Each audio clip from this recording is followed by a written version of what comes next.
احنا نتعب سنه كامله ونجهز للاضحيه وتجيبون المستورد الله يعافيكم وتضربون سوقنا.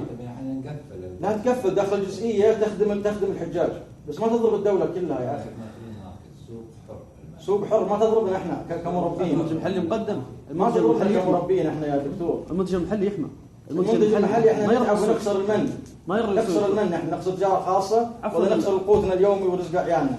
في مبادره تحاربون برزق عيالنا. الاستيراد ما نقفله السعود لهم من صلاحيات ان يقفله. لا من صلاحيتك ان تقول المربي احنا نحميه، المربي قاعد يشتغل. لا انا من صلاحيتي اذا انت ما تعرف شيء صلاحيات يا سعود اقول لك شيء. انا من صلاحياتي عمليه الحجر ليس وحجم الدخول الثروه من اللي يقيمه؟